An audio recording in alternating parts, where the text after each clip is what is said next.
तो हेलो मेरे प्यारे स्टूडेंट, कैसे हो आप लोग। मैं उम्मीद करता हूँ कि आप लोग अच्छे होंगे और अपनी स्टडी है जो वो पढ़ाई है वो कर रहे होंगे। तो आज मैं एक टॉपिक लेकर आया हूँ जिसका नाम है अलंकार। हिंदी व्याकरण का है और अलंकार। ठीक है। देखो, ये हाई स्कूल हो, इंटर हो और नाइन्थ हो, ये हर बार एमसीक्यू क्वेश्चन में जो बहुविकल्प क्वेश्चन है उसमें पूछा जाता है। ठीक है। तो ये सब विद्यार्थियों को पढ़ना अनिवार्य होता है। ठीक है। तो हम देखते हैं अब अलंकार कि अलंकार क्या होता है। ठीक है। तो अलंकार देखो, अलंकार अलंकार का तो अर्थ होता है।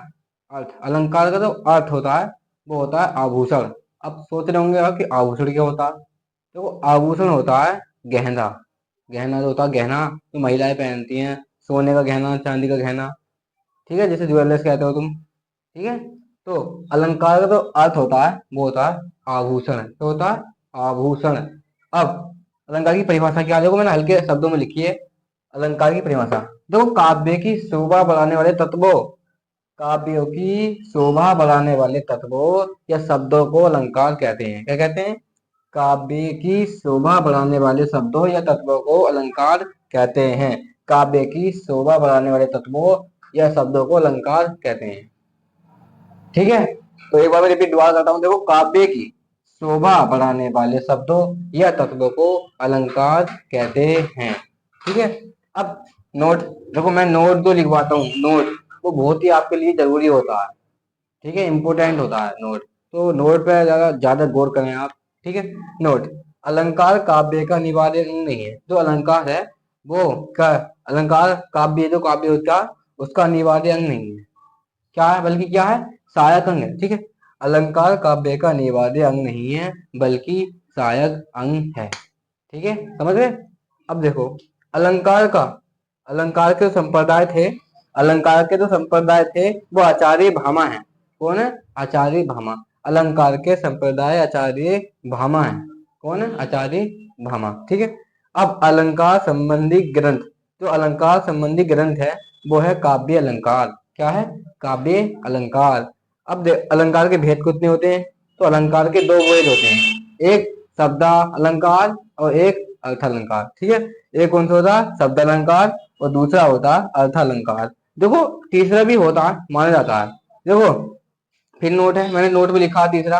देखो, उभय अलंकार, उभय अलंकार अलंकार का तीसरा भेद माना जाता है। कौन सा है? उभय अलंकार अलंकार का तीसरा भेद माना जाता है। ठीक है, उभय अलंकार। ठीक है। अब उपमेय, उपमेय क्या होता है?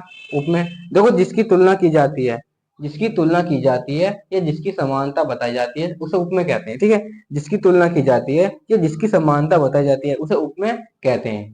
ठीक है। अभी मैं एग्जाम्पल दूंगा इसका।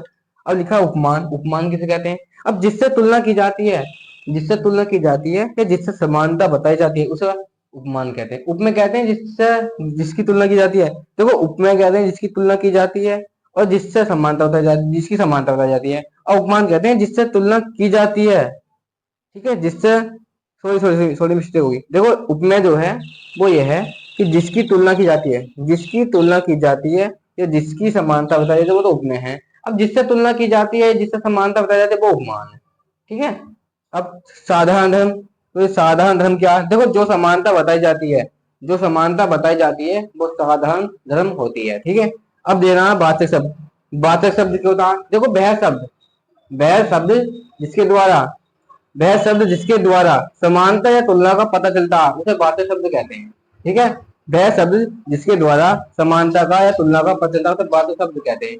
जैसे देखो, मैं बताता हूँ, एक बार इसे दोबारा रिपीट करता हूँ जैसे आपको समझ में आ जाएगा। ठीक है। देखो, उपमेय, उपमेय क्या है? जिससे तुलना की जाती है, जिससे तुलना की जाती है या जिससे समानता बताई जाती है। देखो, जिसकी तुलना की जाती है, जिसकी तुलना की जाती है या जिसकी समानता बताई जाती है उसे उपमेय कहते हैं। अब जिससे तुलना की जाती है और जिससे समानता बताई जाती है उपमान कहते हैं। ठीक है। अब साधारण, जो समानता बताई जाती है, जो समानता बताई जाती है वो साधारण धर्म होता है। ठीक है। अब वह बातें सब क्या है? वह शब्द, वह शब्द जिसके द्वारा समानता का या तुलना का पता चलता है उसे वाचक शब्द कहते हैं। अब देखो, मैंने एग्जाम्पल लिखा है तो आप एग्जाम्पल को समझना।